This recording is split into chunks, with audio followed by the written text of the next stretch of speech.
Considerable time has elapsed since the gravitational anomaly near the hypergiant Carinae became a prison for the origins of the world. Each piece of wreckage found served as material for repairs, and now the barge resembled a grotesque monster, its body crisscrossed with convoluted stripes of scars. Adramalik remained the sole space marine on the vessel. Therefore he took an action for which his brothers from the Word-Bearers would have condemned him. He elevated several slaves and allowed them to carry their own names. One of them he made his personal assistant and entrusted with an important task. His name was Arvak, and with enviable purity he embarked towards the distant stars to gather a harvest of resources, technology, and slaves for his master. The other elevated ones served as weapon-bearers for Adramalik and accompanied him everywhere, even during the rituals. Another time, Arvak returned after a long flight and presented his report. Bowing deeply and without raising his eyes, the mortal reported on the meagre quantity of loot collected. There were only human resources in abundance, but this was better than nothing. It was always so. But this time he came with something interesting. "My lord!" Arvak reluctantly spoke after the word-bearer had ordered him to leave. "On one of the worlds I discovered a small folder with pictograms that might interest you. They depict giants that once appeared on my homeworld, and after them few remained alive." "Were they sent to scourge your world?" Adramalik asked reluctantly, standing with his back to the mortal and examining something on his own desk. "Not exactly, my lord. I was a junior officer of the Astra Militarum on the planet Saint-Denis," he said with a trembling voice. "I was among those who resisted the cult of excess and permissiveness that engulfed the population. Initially, monsters in thunderous armor arrived, bearing shades of blackness, the violet color of secret indulgence, and what disturbed most of all, a pale pink hue that simultaneously reminded one of the children of privileged classes and the exposed musculature of the mutilated. They called themselves the Flawless Host and demanded the surrender of Saint-Denis. "Children of the Emperor," said the sorcerer with a faint smile, and slowly turned around, listening to his subordinate's tale. "The Imperial commander, Lord Bellassoun, opened all gates to the monsters and plunged the world into the sovereignty of the Flawless Nightmare. But then came warriors in grey armor. They had pale faces, pointed teeth, and eyes gleamed with sheer blackness. They annihilated the Flawless Host and punished all who had capitulated before them. They were remembered as the ravenous judges, but their images were recognizable. The horrors of old legends passed from mouth to mouth. "Show me!"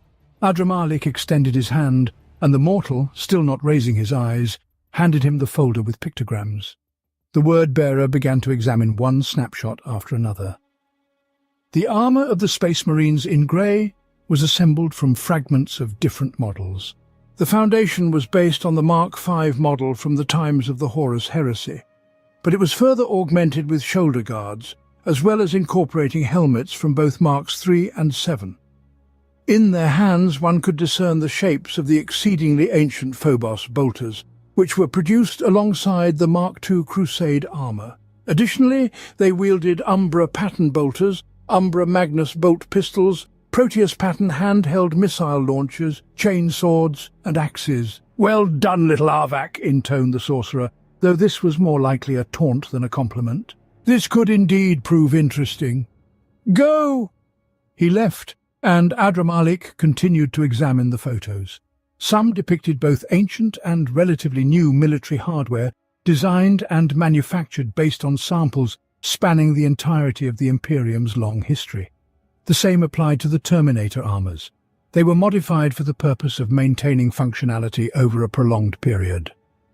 Either they had long ago lost the capability to replenish their ammunition, or they lived by pillaging and cunningly adapting anything they could steal. The sorcerer began to muse aloud. However, he was unclear about who they were. One photo could have given him the answer, but it was blurry and yellowed with time. On it, one could make out the outlines of a white emblem shaped like a hook on the dark shoulder pad of a warrior. He headed to his cabin and began rummaging through the countless records that had been taken from the vaults and reliquaries. The words-bearer found several parchments with information about orders whose emblems remotely resembled the one observed, and he stopped at the image of a curved shark hook. "There it is," he finally declared. "Carcharodon Astra. How did I not recognize you at once?" Adramalik broke the seal on the scroll and began to study it. The Carcharodons, a mysterious chapter, enveloped in bloody legends in the minds of those who survived the Bardab War.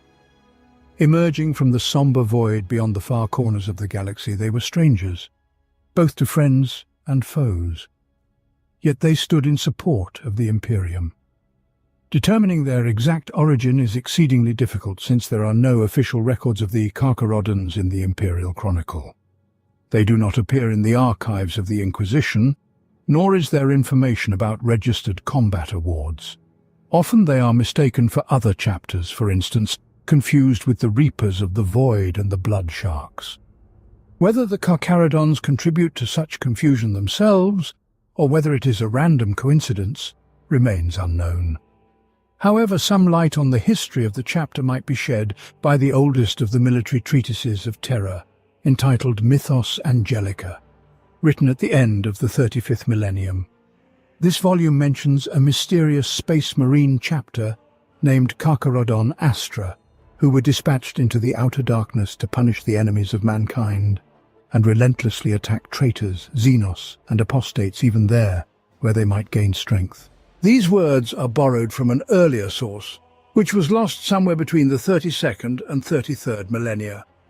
In other sources, the Space Sharks chapter has been mentioned, known for their heraldic similarities, as well as a characteristic, calculated brutality in battle reminiscent of the Carcharodons. It was precisely because of this trait that they were sent to wander among the distant stars. Beyond the Mythos Angelica, tantalizing hints can be garnered from the few Imperial subjects fortunate enough to have had the dubious honor of encountering the mysterious Carcharodons in the flesh. These could potentially include explorers of the galaxy and rogue traders. However, aside from such rare encounters, the only information obtained about them comes from tales of their bloody deeds, recounted orally.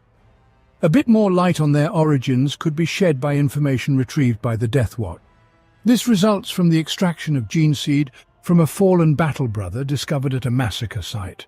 The body purportedly belonged to a Carcharodon. Just so. Adramalik rolled up the scroll, examined it, and then unrolled it again. Could the thief I hired have managed to infiltrate the rock fortress to glean this information? Perhaps I was too quick to dispose of him. He could have still been of service. The apothecary conducting the extraction noted that the gene seed seemed unblemished, although it had undergone prolonged degradation. What's more interesting, the seed bore several genetic markers characteristic of the Sons of Corax. These markers are rare, hence the connection to the Raven Guard explains their outward similarity: ashen, deathly pale skin and liquid black eyes devoid of an iris. However, there are no common phenotypes among them. Apparently, the chapter recruits from a variety of sources, and the mutation in skin and eye color is a result of alterations to their gene seed. Yet even if the chapter genuinely considers Corvus Corax their progenitor, many standard millennia of genetic divergence will likely introduce marked differences in both appearance and traditions. Twilight Walkers, the sorcerer muttered through clenched teeth. Apparently the rumors of their exile are correct. I recall that among the ranks of the Raven Guard was a certain Arcus Fall, originally from Terra, who commanded the Legion before their reunion with Corax, and they were cast into the outer darkness. Indeed, I cannot shake the feeling that I am not alone here. Those few who have survived an attack by the Carcharodons suggest that they are mindless berserkers who adhere to no tactics and do no planning. In reality, the chapter adheres to exceedingly simple principles. On the battlefield, the Astartes act exclusively as a rapid strike force, disdain any drawn-out engagement, and prefer to advance on their targets at maximum speed or stealthily to leverage the element of surprise. Tactical operations often commence with the battle company sending scouts to probe enemy outposts and identify vulnerabilities. If the targeted positions are well defended, the Carcharodons retreat. These retreats occur nearly as swiftly as their prior attack. They patiently assess the strength of the enemy's positions and then launch a lightning-fast attack at another point they consider to be weakly defended. Adramalik touched the bead of the Vox and summoned his aid. "Arvak, have your people installed shipboard scanners on all decks?" "Not entirely, my lord," the mortal replied. The equipment was insufficient for the lower decks, which had been connected last. "Initiate scanning and send 100 cultists into the dead zones. You will report all uninvited guests directly to me." "At your command, sir." Upon discovering a breach in the enemy's defences, all forces of the chapter are immediately directed to the indicated positions. They may use drop pods, thunderhawks, or mass teleportation. The attacking contingent often consists of a mix of tactical and assault Astartes, as well as veteran Terminators. Once the attack is successful and the defense is breached, they go all the way. They penetrate deep into the enemy's vital fortifications and try to inflict as much damage as possible. They attack at close range with direct fire or hand-to-hand combat. At this moment, the fury of the Carcharodons becomes all too evident, and few survive this stage of the assault. Moreover, their attacks always occur in complete silence. The commander's orders are transmitted over a closed and encrypted Vox network, and the Battle Brothers refrain from transmitting any words or sounds. To witness such a massacre unfold without a single scream is, to put it mildly, terrifying. During boarding operations in the Void, the Carcharodons use an ancient and crude weapon known as the Ursus Claws. Huge serrated spears the size of a small escort barge pierce the hull of the enemy ship to pull it closer. Once the doomed vessel is within reach, they teleport their warriors to begin a real slaughter. This technique was first used during the Great Crusade by the World Eaters Legion. Adramalik finished reading and put away the scroll. If any of them show up here, there will be an opportunity to interrogate one or again resort to homophagy, for avoiding a massacre is unlikely. With these thoughts, the sorcerer left for another corpus of the universe, where he recently discovered a rare artifact, a mirror with cracks arranged in a special way. When he first looked, the mirror responded with 4 distorted reflections of his face. Despite the stuffiness in the cabin, the glass emanated cold. He began to visit this place more often than the Temple of Knowledge and his own cabin, and even now he spent long enough here in reflection and dialogue with entities, one of which appeared with persistent clarity. "I am closer to my goal than ever. I feel it," he whispered in the darkness, which eagerly listened since he arrived. The sorcerer's gaze fell on the other. As hard as it was, he raised his head to meet the gaze of the second entity in the room. "So I must find the messenger?" he asked. The being opposite emerged from the boiling smoke, nodded its feather-covered heads. A ceaseless chatter emanated from its beaks. The word-bearer forced himself not to heed these words, for they were madness, and mad would become he who heard them. He bowed as the smoke dispersed, taking the demon with it. The immense pressure was gone, and Adramalik was finally able to straighten up. For the first time in a long while he exhaled, and the sensation as if a saw was operating in his chest left him. "Then it shall be done, Oracle," he said to the vanishing mist, and exited the quarters. The silence was broken by the voice of Arvak on the Vox. "What?" he snapped irritably. "One of the patrol squads vanished on the lower deck and has been out of contact for too long. Those sent after them disappeared as well. We may have guests. Head to the captain's bridge and watch the Void. I'll deal with the guests myself." He vanished into the darkness and materialized from the gloom in one of the unexplored sections of the ship. The corridors were splattered with blood, mutilated bodies of cultists lay everywhere, and the traces of the massacre led somewhere into the darkness. He walked along the twisted walls, doors torn from their hinges and sagging cable wraps, until he reached a hall where there was no light. Adramalik felt that the enemy was here, and drawing his ritual athame, prepared for battle. Out of the darkness stepped a space marine without a helmet. His black eyes and pale skin identified him as a Carcharodon. Spiral tattoos streamed down his shaven head, grey armour adorned with oath scrolls and abstract talismans. In places the armour bore crudely applied images of fanged maws, skulls and ocean predators. Presumably, with such primitivism, they express their devotion to the Emperor, for they remember him not as a god, but as a living, breathing titan. Their faith is ancient and based on personal memories, not the teachings of the ecclesiarchy. Terra undoubtedly is something more to them than a distant centre of universal bureaucracy. The Carcharodons refer to the master of humanity as the Void Father, and his vigilance has become for them an eternal beacon in the night, a curse for the invading shadows. Memories of him sustain their resolve throughout the long millennia of solitude here, in the outer darkness. They surely treat each other's talismans and those of senior officers with great respect.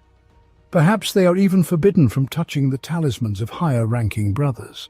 However, all this contrasts with the brutality that the Carcharodons exhibit in battle. Merciless is the best description of their actions, but even this word does not fully convey the depth of deeds to which they are prepared to stoop. In some sense, they see the universe only in black and white tones, and any enemy of the Imperium can expect from them brutal retribution. They fight with such self-sacrifice that they would make even the blood claws of Fenris Wolf halt. Someone from the chapter's librarians could pose a particular danger to Adramalik, for the Carcharodons trained them not as in other loyal chapters.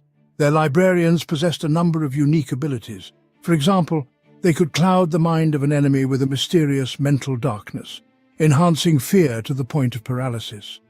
The clouded mind would writhe with visions of watery depths, chilling cold, and the forms of twisting sea creatures. This rendered it vulnerable to attack. Furthermore, a librarian could conjure the image of a vast oceanic predator. The stones and earth beneath the enemy's feet would take on the form of jaws, devouring the foe, spraying blood. Yet the word bearer remained unfazed. After all, this was his ship and his darkness, full of power and sinister whispers. "Grimnir," addressed him Adramalik, "you have chosen an unsuitable place to die. The disposal of corpses is 2 decks up from here." Nonetheless, the Carcharodon simply cast his bolter and chainsword to the floor. "I will not fight you, sorcerer. I have come to request your assistance." "Assistance?"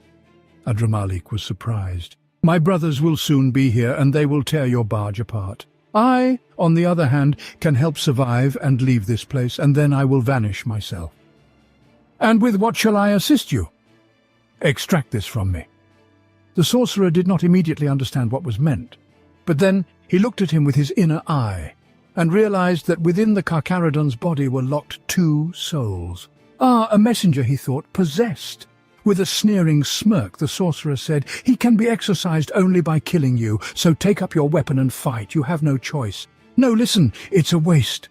Adramalik interrupted him and at once released a stream of strange, negative electricity from his palm. The lightning confused the armor of his foe and knocked him to the ground. He was still conscious when the sorcerer stepped closer and delivered a strong blow that knocked the air from his lungs. Then he released a bundle of lightning again, and Carcharodon lost consciousness. While he was incapacitated, Adramalik reconditioned the uninvited guest's mind, embedding his own image with the semblance of a father into the void, and impressed upon Carcharodon the thought that he must protect the sorcerer from any danger. Also, Adramalik examined the essence that resided in the body of the Space Marine. It turned out to be a Tsainch demon, to which he assigned the name Myaton. The true name was so long, complex and dangerous that merely pronouncing it caused the eyes of neophytes to explode, and all slaves present on the deck went mad. After several hours, the prisoner regained consciousness in the torture room. The first question of the torturer was regarding the reason he had separated from his chapter. "Sometimes we do that," the prisoner began in a weary voice. "We ourselves are renowned for our reclusiveness and taciturnity. Some of us lose control over ourselves, and then our reclusiveness manifests as a genetic flaw." "Do you have a defect like the sons of Sanguinius?" Adramalik asked. "Slightly different. It manifests in 3 stages. At first, a warrior increasingly distances himself from his brothers in the void and hides behind a cold formalism. Meanwhile, he communicates with representatives of other chapters exclusively in High Gothic, although he can speak in Low Gothic as well. At the second stage, the brother in void shows extreme intolerance to all enemies of the Imperium, be it Xenos, heretic, or a misguided brother. The mere thought that someone could rise against the Imperium is a decisive factor in decision-making. The brother in void may execute anyone he suspects of treachery, even if the enemy has surrendered, possesses valuable information, or is not a soldier at all. The third stage I would call silent as the abyss, and it might characterize me. At this stage, the warrior almost completely refrains from contacts with the chapter, rarely leads the squad, and embarks on missions alone. "What does the term brother in void mean?" asked Adramalik. "This is how we are accustomed to call each other. The address is analogous to the phrase battle brother. We have special names for special units. The veteran Terminator squads are called the Red Brotherhood, and the assault squads are known as Devourers. Sergeants we call strike leaders, and captains are referred to as masters of the household. Moreover, each of them can bear an additional title, one of the two. The Reaper Prime is assigned to the one whose job involves securing new aspirants for the chapter. In other words, he oversees the conduct of the Red Tithe. According to an ancient pact, we have the right to descend upon any world and take its population. The overwhelming majority becomes ordinary slaves of our fleet and provides us with labor, which is so necessary during a long stay in the outer darkness. However, those who are suitable for ascension into the ranks of the Brothers in Void, we grant trials, and they become initiates of the 10th Company. The degree of their exhaustion during initiation reaches high marks compared to other chapters, but this is an inevitable legacy of our chapter's unique nature. The other title is called the Harvester Prime, an additional rank that is assigned to the Master of the chapter, whose duty is to seek for technology and lost technologies in the isolated worlds of the outer darkness. This is called the Grey Tithe. We take the technology of the world and further adapt it for our own needs or exchange with the Mechanicus for weapons. True, they agree only if we find some Archaeotech or STC, and if you find neither, then we resort to another ancient pact. They are called the Ashen Claws. Really? I thought they perished in that ancient war. Adramalik smirked. You know of them? Asked Carcharodon. I'm aware that they rose against both Horus and the Imperium, unleashing devastating fire on the Night Lords and their native Nostramo sector. After that they slipped away, vanishing both from Imperial space and from those records that survived the bloody massacre of the heresy. Are they here too? Yes, they favoured the planet at Argatis Prime. We have to act cautiously, as negotiations with them at best are difficult, and at worst can lead to bloodshed. Indeed, we only resort to approaching them under the most dire circumstances, especially when our numbers are too small to be swiftly replenished by means of the Red Tithe. The Ashen Claws do not regard us with the respect we deserve. Their Magister often attempts to provoke our senior officers, yet laughs and tries to turn them against one another. And how do you address your Magister? We call him the Lord of Shadows. I heard that our founder, Arcus File, bore the same title.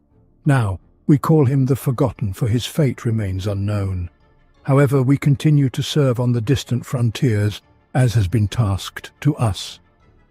Do you want the truth, Corax Spawn? Adramalik sneered. You have no grand mission. Simply put, Corvus Corax did not immediately reunite with the 19th Legion, but when he did, he began its transformation. You see, at that time the Legion's culture was defined by the inhabitants of the tyrant's tribes, in whom he saw the mannerisms of prison keepers and slavers of the planet Lycaeus. Several high-ranking officers were displaced or reassigned, including your so-called Lord of Shadows, Arcus Fal, who had led the Legion for 3 solar decades before the arrival of the Master of Raven Guard. The displaced officers were quartered with free traders across the galaxy, and Arcus Fal effectively commanded one such merchant fleet. What became of him afterward is unknown to me. Adramalik walked from one end of the room to the other, paused, and then continued. You see, Spawn of Corax, during those years an event occurred that might drive the final nail into the coffin of your hopes. It is known as Istvan V. In that battle, Corvus Corax lost almost the entire Legion. He tried in every possible way to restore it, but made no efforts to recall you from your wanderings in the outer darkness. The only conclusion is evident. The sorcerer leaned closer and looked the prisoner in the eye, then enunciated each word with an intonation as if hammering one nail after another into the lid of a coffin. You were simply disposed of. This explains much. Carcharodon exhaled surprisingly calmly and lowered his gaze. Adramalik exited the chamber and ordered the shackles to be removed from the prisoner. In reality, he had long since extracted this information from his mind, simply wanting to ensure that his spells were effective, that the possessed would speak only the truth and would follow all his orders. A few hours later, the word-bearer awaited him at the Temple of Knowledge. There he commanded Carcharodon to take up an ambush position and guard the entrance, but not to enter. Adramalik trusted neither the gods nor their messengers, and had preemptively set up wards to prevent the Space Marine from bringing any entity inside the circle until the ritual was complete. Moreover, he did not fully understand what role the so-called messenger was supposed to play. A warlock placed the tome upon the pedestal as the chanting of 8 acolyte priests reached its climax. He opened the journal to the required page, drew forth a quill, and began to meticulously make entries, careful not to touch the sacred pages with his palms. The first entry he decided to inscribe was about the battles of the enigmatic Carcharodons, a chapter that mocks what once was called the Imperial Truth. The first battle, recorded by Adramalik, was the uprising in the solar system occurring in the 32nd millennium. In the 32nd millennium, secret cults organized a series of uprisings under the leadership of renegades from the legions of Iron Warriors, Night Lords, and World Eaters. The governments of the planets were brought to their knees and entire sectors plunged into anarchy for one Terran year. When events took a dramatically dire turn, the combined forces of the Adeptus Astartes emerged from the dark depths beyond the spiral arm of the galaxy and unleashed a punishing fire upon the enemy commanders. The system was long tormented by minor local conflicts, which were suppressed by local armed forces. According to Inquisition data, the combined Space Marine forces were drawn from the chapters of the Carcharodons, Death Eagles, Angels of Redemption, and Minotaurs. Information about the next event was so scant that Adramalik felt his disappointment resonating in waves across the Imperium. An acolyte approached him and unfolded scrolls. After comparing the written word with that extracted from the mind of a Carcharodon, he made an entry. During a dark and bloody episode of Imperial history, known as the War of the False Primarch in the year 860 of the 33rd millennium, the High Lords of Terror convened the so-called Pentarchy of Blood to make a decision and end the disturbances in the Segmentum Pacificus. The Pentarchy included the Carcharodons, Death Eagles, Red Talons, Mortifactors, and Flesh Tearers. They were assigned to sequentially annihilate 11 Space Marine chapters recognized as renegades. Their homeworlds were laid waste. In the year 811 of the 37th millennium, Abaddon the Despoiler led a band of Khorne berserkers against the positions of the Blood Angels on the world of Median during the 7th Black Crusade. The defense of the Loyalists weakened by the second, and even the Blood Angels' assault squads could not dislodge the mad Chaosites and reclaim the bodies of their fallen comrades. In the mind of a possessed captive, the images of this event were carefully blurred. But Adramalik remembered a vague reference from the semi-mythical folio called The Hymn of Cassandra and the Lion, where it spoke of a silver-armoured chapter of the Adeptus Astartes that came from the outer darkness to aid the Imperium, whose toothy maw devoured stars, and whose black gaze reflected the void of oblivion. The hymn declared that the ships of this chapter crashed from the darkness upon the servants of the Skull-Takers with great fury, invisible like a beast lurking in the depth of black waters. Death for death, blood for blood. Thus the sons of Sanguinius received a respite and turned upon their pursuers, and so the cursed traitors of false gods suffered defeat. The depiction of these events can be seen on the walls of the tomb world Giphysitis in the form of repeating frescoes and reliefs, but the faces of the Space Marines who came to the rescue are obscured by discs of black obsidian. The 8-pointed star beneath the book blazed white, the book trembled, and a page turned on its own as if seeking more information. The sorcerer felt sweat bead on his forehead. The 8 priests sang louder, welcoming the 4. Adramalik dipped his pen back into the ink and continued. During the war in the Calixis sector known as the Angevin Crusade, the rogue trader Basil Harotis led his private fleet against the Drukhari pirates on the planet Loth. But his forces rapidly diminished in the midst of battle on the world of eternal night. Under the cover of perpetually swirling clouds, the rogue trader's soldiers suffered from the brutal raids of the Xenos. When Harotis devised a plan of retreat, the Dark Eldar suddenly struck at his ship, beating the starship from low orbit. The crashed barge became both a refuge and a prison for the trader and his people. The Xenos delivered swift strikes, capturing slaves. Harotis had no choice but to send a distress signal and pray to the Emperor to be heard. In the midst of the ferocious battle, a flash of light illuminated one of the ship's compartments. After it faded, 2 space marines in Terminator armor appeared amidst the enemy crowd. Moments later, the decks were soaked with enemy blood, and the panicked Dark Eldar tried to flee the ship. But on the shadow-enshrouded plains appeared Thunderhawk gunships, from the belly of which disembarked 30 Astartes in grey armor. They fired not a single shot nor spoke a word, even as the Xenos charged at them. When the enemy was within 100 meters, the surface of Loth saw light for the first time. The beams of an orbital strike cut through the ground, turning the enemy into ash. Only then did the strangers move to hunt the survivors. Later, under interrogation by the Inquisition, Harotis reported that these space marines had deathly pale skin, empty black eyes and pointed teeth. They spoke in ancient High Gothic and demanded as their fee for salvation 1/10 of the military supplies from the ship's stores. The following record is based on a report from the exploratory fleet Hydrax Lambda 15.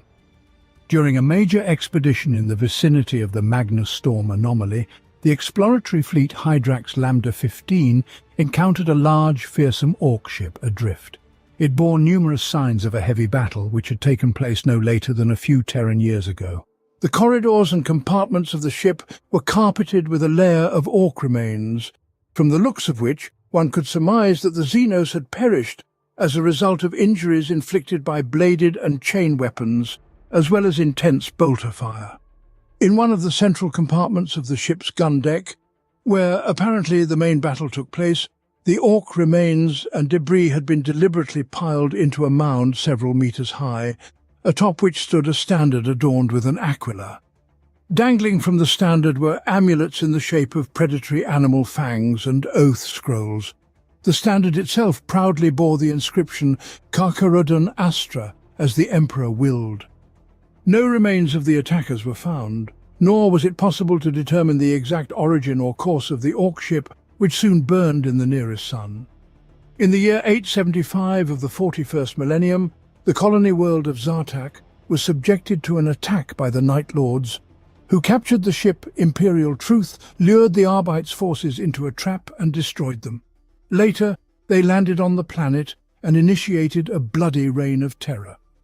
The objective of the sorcerer Shadrach was a boy named Mika Doran Skell, a psyker of immense potential and a convicted criminal. By a twist of fate, the Carcharodons turned their gaze upon the planet and decided to collect its red tithe. In the dark corridors of the underground prison, fierce battles erupted, testing the skills of both sides. The tunnels and mine shafts were stained with post-human blood as the Night Lords were cornered. The final battle took place in the main geothermal shaft, where the leader of the Night Lords was killed along with his bodyguards, and a demonic ritual was halted by the Carcharodons' chief librarian, Te Kahurangi. After the end of the hostilities, the Carcharodons collected the red tithe, leaving only a wounded and blood-soaked arbiter surrounded by countless dead bodies as the sole living soul. Out of nearly 80 Carcharodons, only 37 warriors survived, and Mika Doran Skell underwent gene seed transplant operations and became a pupil of Te Kahurangi. The surviving prisoners replenished the Carcharodon fleet's crew. From the beginning of the 800th year, the Carcharodons found themselves embroiled in a war of attrition, as Tyranids, attracted by the light of the Astronomicon, increasingly breached the Imperium's borders. Until a certain point, they managed to destroy the splinter fleets as they approached the edge of the galaxy. But soon even Tiberius himself realized that the chapter's actions were only a temporary measure against the advancing Hive Fleet Leviathan. Later, in the 41st millennium, it was discovered that the cult of the Starry Saints was thoroughly infected by gin-stealers, with members of their cult infiltrating all levels of the society of the sanctuary world of Piety 5. The psychic signal of the cult was so powerful that it could lure the Hive fleet from under the galactic plane. Their numbers were so vast that Tiberius feared the complete annihilation of the chapter. Invoking ancient pacts, the Carcharodons attempted to persuade the Ashen Claws to assist them. Meanwhile, the Third Company, under the command of Captain Baal Shah, set off for Purity 5 to suppress the infestation. Tiberius hoped that ceasing the psychic signal of the Genestealer Patriarch would be enough to reverse the tide. Provoking the cult into a general uprising, the Carcharodons broke through thousands of cultists until they were overwhelmed by numbers and forced into defense. However, everything was proceeding according to plan, as Baal Shah had released not only his Terminator squads, but also an ancient Contemptor dreadnought named Ithaca, who burst through countless screaming mutants. Adramalik exerted considerable effort to concentrate on the event while filling the diary's pages and find its imprint in the harp. He wished to see it. No one knew exactly how the wandering ancestor Ithaca first fell. The chaplains of Carcharodon Astra, keepers of the chapter's ancient and semi-mechanical past, told varying tales according to the situation. Some said he was the first Reaper, who for 2 days and 1 night alone defended a breach in the fortress against a horde of insect-like Crulides, filling the breach with twitching corpses until they were overwhelmed by their toxin. Others claimed that he was the champion of the Third Company during one of the first Black Crusades, having fought a Lord of Chaos. The traitor's last mighty strike brought him down, but before darkness claimed Ithaca, he decapitated the warrior, turning his cadre into a rout. Most likely, the truth is destined to remain unknown. However, whatever battle led to his entombment in an armoured sarcophagus, the great Contemptor dreadnought has since eclipsed it with a dozen grand feats. Clad in grey-black armour, the war machine, in a blood frenzy, destroyed armies and dealt with its overlords from the outer darkness to the lower sectors. Shah had seen it in action once, a decade ago. None of the ancients of the Third Company had been awakened from their deep, cold slumber for many years since they last faced such a dire threat that Nikora and Utulu dared to bring one of the resurrected heroes back to full consciousness. And so he screamed. It was a ghastly, semi-human and semi-mechanical sound with a wheeze and a grind, emanating from the grill on the war machine's chest. To the brothers in the void. Inside the cathedral it seemed out of place, a violation of tradition and a reminder that whoever the current inhabitant of the Contemptor's armoured shell was, he was far from the warrior he once was. Such was the price for awakening one of the wandering ancestors. When they were given freedom, little could be predicted beyond the devastation they would wreak. Ithaca took 2 steps, leaving the frame of the drop pod. Its huge metallic supports chimed against the plasteel. On the move, he slightly twisted his torso, as if surveying the slaughter his descent onto the lectern had unleashed. The onslaught of the Xenos momentarily halted. The mere arrival of the dreadnought sufficed to break the spirit of the attackers. Even the Patriarch and his pure-blooded followers withdrew from combat, starting to stealthily circle around the altar platform, sharply turning their heads and redirecting the gaze of the Carcharodons to the clanking monster, suddenly among them. Ithaca screamed again, partly out of fury, partly out of pain. This time, following the terrifying noise, was the roaring buzz of igniting air. The dreadnought's twin heavy flamers, embedded in its torso, spewed a stream of flaming promethium onto the recuperating occultists. The lectern was plunged back into chaos. The Carcharodons opened fire. Occultists surged forward, with even greater retreat than before. Ithaca met them, flamers lowered, though from the blackened barrels still spurted small clumps, and into action went the colossal fists of the Contemptor. A massive siege claw on one of them snapped shut around the first hybrid to rush at the dreadnought, slicing the creature into 4 parts with one compression of its huge blades. At the same time, with a roar, The weapon on the left hand, a tri-headed siege drill, sprang into action. 3 rotating adamantium heads bore into another hybrid, turning it into a red mist in a single heartbeat. The grey frontal armour of the walking giant was spattered with arterial blood and gore. As if tired from the administered beating, the huge contemptor turned while on the move, crushing another clawed hybrid from the later generations beneath its bulk. It sensed the Patriarch and his bodyguards, who also moved to meet it, leaving the weaker hybrid species and their Ginstealer masters to cover the Carcharodons' lines of fire and take the bolter shots that could otherwise kill them. Such bloodshed ultimately forced the Patriarch into the open, where the vile creature was destroyed by the librarian of the Third Company. The death of their leader threw the remaining non-human filth into disarray, and they were shattered against the anvil of grey ceramite armour. The hammer strike followed with the sudden arrival of reinforcements, the Ashen Claws, and within several solar hours, the cult of the Starry Saints was routed. The sudden cessation of the psychic beacon caused the nearby Hive fleet to slow its advance and retreat back into the void beneath the galactic plane. This saved the Carcharodons from extinction. Several solar weeks later, Imperial forces arrived at Purity 5 and commenced the extermination of the few surviving Ginstealers. The Imperium never fully learned of the sacrifice of the Carcharodons and the ineffable horror they helped to halt. The priests did not note this, but in the eyes of Adramalik the diary gradually changed, teeth growing at the edges of its pages, the pages themselves shimmering with unnatural colours. The pen began to twist in the hand as if it were a muscular serpent. The word-bearer cried out in the ancient dialect of Colchis and felt the currents of the warp condense under the onslaught of his lethal words. The entities longed for continuation, for the following record spoke of the most blood-stained exploits of the Carcharodons, the Badab War.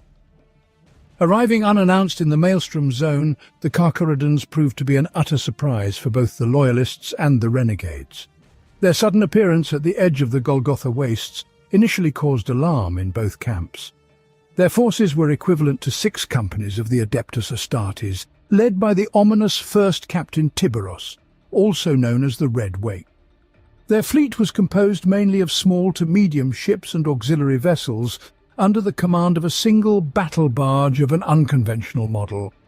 It was unclear whether this force represented the entire strength of the Carcharodons.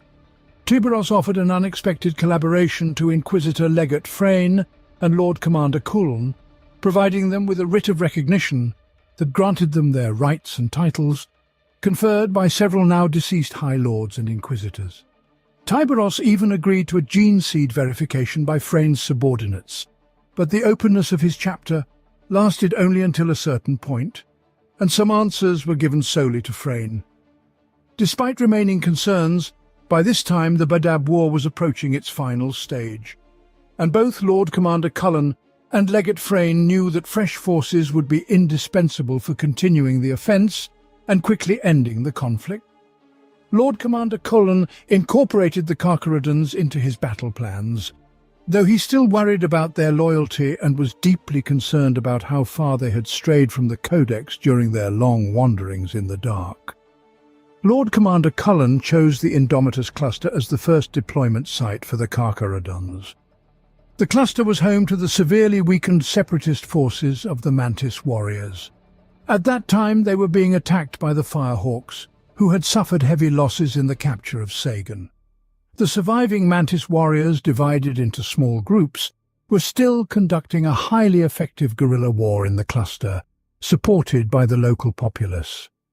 The response of the Carcharodons was straightforward: systematic extermination. One by one they attacked the worlds harbouring Mantis Warriors and applied a scorched earth tactic against them, destroying the infrastructure and inflicting significant casualties. In many cases, they deliberately left many survivors to suffer, as a punishment to the local inhabitants for their disobedience and forcing the noble Mantis Warriors to come to their aid. After a year, the stubborn resistance of the Indomitus Cluster was crushed, and the Mantis Warriors were completely depleted. Recognizing the effectiveness of the Carcharodons, Lord Commander Cullen designated a central role for such an aggressive chapter in the final strike on Badab Primaris and tasked them with attacking the planetary network of hive infrastructure, while the Star Phantoms were to conduct a meticulously planned siege of the palace of Lufkut Huron. Descending like a ravenous predator upon the hives of Badab, the Carcharodons orchestrated a massacre, systematically damaging the cores of the main reactors of the hives. The geothermal plasma units deep within the planet's core were set to detonate one after another. This triggered a slow wave of relentless devastation across all of Badab Prime and led to tectonic shifts. The palace collapsed, but in the chaos of the hasty retreat from the surface of the dying world, the Loyalists suffered new losses, for which the Star Phantoms still harbour a considerable hatred towards the destroyers of Badab. Departing from the Maelstrom Zone, the Carcharodons had to play the final act of their performance, confirming their dark legend, what became known as the Sorrow of Tranquility. The Carcharodon fleet returned to the Endymion cluster and focused particularly on the Tranquility system, whose worlds had previously been recruitment and training grounds for the Mantis warriors. They plundered them and took youths from Solitude to replenish their losses, forcing them to fight each other to the death to prove their worthiness. The Firehawks hardly expected the Carcharodons to go so far. Having taken the Red Tithes, the Carcharodon ships left the cluster, the last time they were observed by the auger beacon of the explorators, which noted that they navigated through the warp, rising above the galactic plane and again moving away into the outer darkness. After the end of the Badab War, trials of the Separatists followed, during which unknown pages of history from that time were revealed. One such is considered the Corcyran massacre. Among the ruins of the old smuggling base in the dusty wastelands of Corcyra II, a Loyalist patrol found traces of a brutal battle between the companies of the Executioners and the Carcharodons. These two chapters fought each other to mutual extermination, destroying the base itself and turning its former inhabitants to dust. On the bodies of many warriors from both sides were signs that they continued to fight regardless of horrific wounds, severed limbs, and extensive injuries. Some were found clasped in deathly embraces, as if they continued to struggle before their demise. Whom the last breath expired warrior, an executioner, or a Carcharodon will remain under a veil of darkness, for both sides are sure that no one from there emerged alive. During the Indomitus Crusade, the world of Budor V was attacked by word-bearers. The heretics managed to establish a stronghold there and repel the attacks of the Fleet Secundus, the battle group Bataris. Soon, the sorcerers began a ritual to summon demons, which was interrupted by a sudden strike from the Carcharodon Astra, whose battle cruiser appeared in the void as part of the Fleet Secundus. All word-bearers were eventually killed. Adramalik recoiled, sensing a hint of holy power emanating from the pages. His fingers numbed, he dropped the pen and immediately stooped to pick it up. The task was unfinished. He had yet to inscribe the heroes of the chapter. At that moment, Arvak saw the approaching fleet and hastily issued commands to his subordinates, but knowing whom they were dealing with, he realized that the crucial moment had been lost. When he looked again into the void through the viewport of the captain's bridge, he saw a mass of torpedo volleys and the smoke trails of boarding capsules. In less than a minute, the captain's bridge was blown apart by an explosion. Predators from the outer darkness had come to the origins of the universe. Adramalik once again dipped his pen and with trembling fingers wrote the first name. The ink sparked with unnatural energy and dried instantly, sealing the smooth curves of the letters on the pristine page. Tiberos, better known by the nickname the Red Wake, you are a void-born and lord of the Carcharodon Astra, captain of the legendary battle barge Nikor. He is also the commander of the elite first company of the Carcharodons known as the Red Brethren. Those around him usually seem like dwarfs even when he sits. An absolutely immovable, colossal and silent judge, always delivering the final verdict. His Terminator armor is extensively modified to suit his physique. Dozens of brass rivets shine on the giant plates of grey ceramite, laid over plasteel blocks, which in turn are reinforced with adamantium rods. Hanging from the chain, whistling on the belt of the giant, dangles an ancient yellowing skull. Its eye sockets are as empty and lifeless as the black lenses on the helmet of the Red Wake, fashioned in the visage of a boar's snout. The pair of massive gloves he wears is even more terrifying, dubbed Tiberos.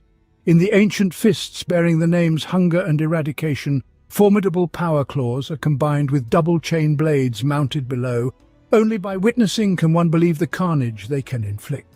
The ancient armor pulsates with monstrous power, necessary to sustain the thick bundles of the servo motor. Even in the air, the might of the apex predator can be felt. The origin of Tiberos's unique gloves is shrouded in mystery, and even the tech priests of Mars do not know the technology of their making. Rumors within the chapter say that during negotiations with the Ashen Claws, the Red Wake was provoked into a duel with Master Neakara Nev. Tiberos emerged victorious from this brutal encounter and demanded Hunger and Quencher as his reward. Ever since, the Master of the Ashen Claws has been seething with rage, provoking the Carcharodons whenever they come for negotiations. It is likely that Tiberos commanded the Carcharodons during the Badab War. His affiliation with this sinister and mysterious chapter was evident when he negotiated with other loyalist commanders with a barely audible whisper promising a swift, torturous death.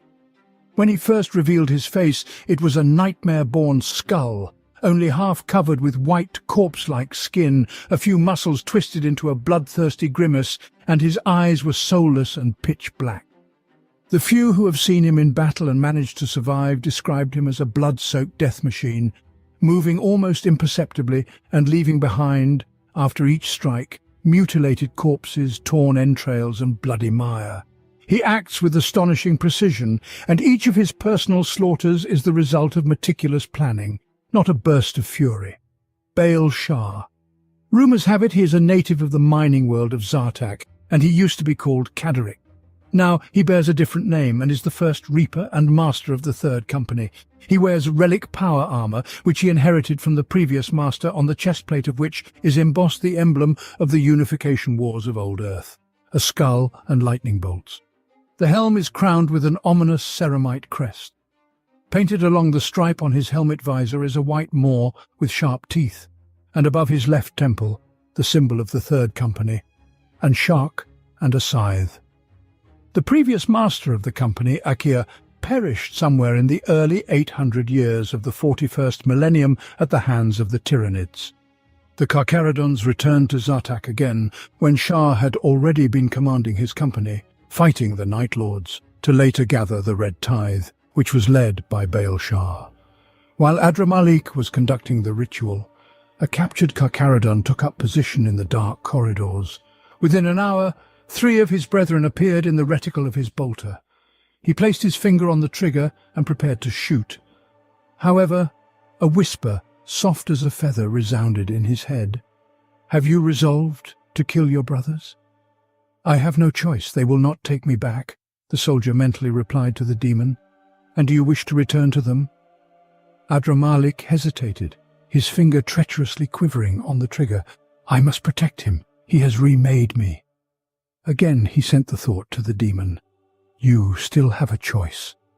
Slowly and softly whispered the Unbound to him. The Carcharodon removed his finger from the trigger and laid down the bolter, then clutched his head.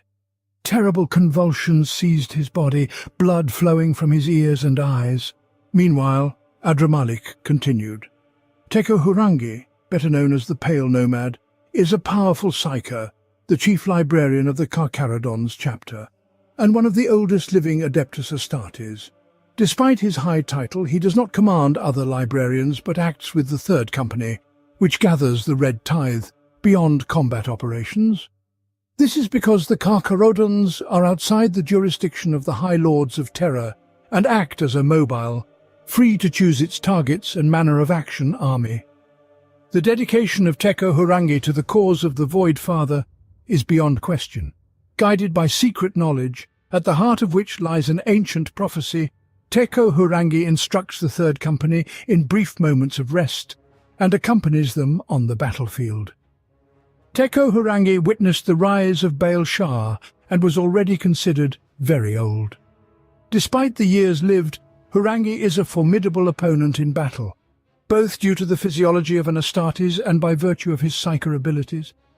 He was able to foresee the future, influence objects with the power of his mind, and also summon the destructive might of the warp upon his enemies. Suddenly, the acolytes surrounding Adramalik exploded into shreds under bolt of fire.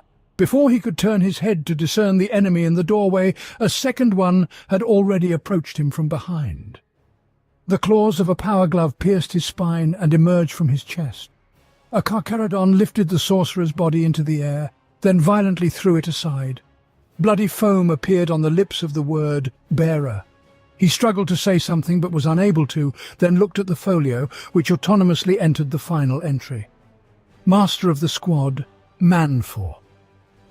It was he who commanded the strike cruiser Matahe when the Carcharodons attacked the word-bearers as part of the battle group Betaris of the fleet Secundus. However, not all heroes deserve the gratitude of worlds saved from the enemy, or the heartfelt spirit of camaraderie in combat zones. Allies remembered Manfor as a silent warrior covered in scars from whom emanated a predatory threat. His lethal fighters fought side by side with the Secundus flotilla at least twice, and witnesses to his brutality bestowed upon him many gloomy nicknames. For instance, the grim warriors of the Death Corps of Krieg remembered him as the Grey Ghost. Official records of his squad's battles in the Moran Belt are few, but Manfor's name became a call for terrible vengeance for many from the fleet Secundus. The word-bearers captured the Castellus Sanctic on Budor 5 and began the ritual to summon warp entities. Repelling one attack after another, they encircled their positions with ominous mists in which the unborn roamed. But this mist was also used to their advantage by the Carcharodons. Manfor began probing the enemy's defence, sending his fastest fighters to several points of Castellus's defences. They would appear, then retreat back into the mist. Eventually, the Carcharodons struck with increased force and doubled fury where the defence was weakest. Manfor's chainsword tore through the flesh of the unborn, clearing a path to his target. Within a few solar hours, the citadel was reduced to ruins. Vaulted arches were flooded with blood, and the squares were piled with mountains of bloodied corpses, grim monuments to imperial retribution. The folio snapped shut and burst into streams of immaterial energy, which immediately spread across the decks of the ship. 3 nearby Carcharodons were turned into stone statues. At the sight of the gravitational anomaly, which had become a trap for the origins of the universe, a warp rift opened, instantly sucking in all space debris and asteroids from the nearest belt. Then the portal snapped shut, leaving the oncoming Carcharodon astrofleet without its prize. It seemed the story of Adramalik had ended, but from the report of the Inquisitor assigned to the punitive fleet, the record was erased. Date unknown. Completing the report on the investigation of the newly discovered star system 51, 19 of the Segmentum Obscurus, I hereby report that no traces of Xenos, mutants or heretical cults have been detected. The 3 planets most suitable for habitation were subjected to terraforming and have been colonized. On the 8th day of staying with the fleet, I witnessed an anomaly never seen before. At the edge of the system, a colossal construction tumbled out of a warp rift, which I mistakenly classified as an Abyss-class battleship. However, after a purely visual inspection, I concluded that it was a space hulk, for it was made up of crumpled pieces of stone and metal mashed together like multicolored clay. The hull contained fragments of various spaceships. Wherever the hulk traveled, colonists went mad. Incidents of mass murder, looting and brigandage increased. Attempts to destroy this monster with the forces of planetary defense platforms and void weapons were unsuccessful because the projectiles only knocked out fine dust from its hull. The boarding teams sent there never returned. Having reached the opposite edge of System 51, 19, the space hulk disappeared as suddenly as it appeared. My attempts to match the uninvited guest with the file of known hulks were unsuccessful. However, the fleet's astropath helped in this matter, declaring that the ship was screaming its name into the warp, the origins of the world.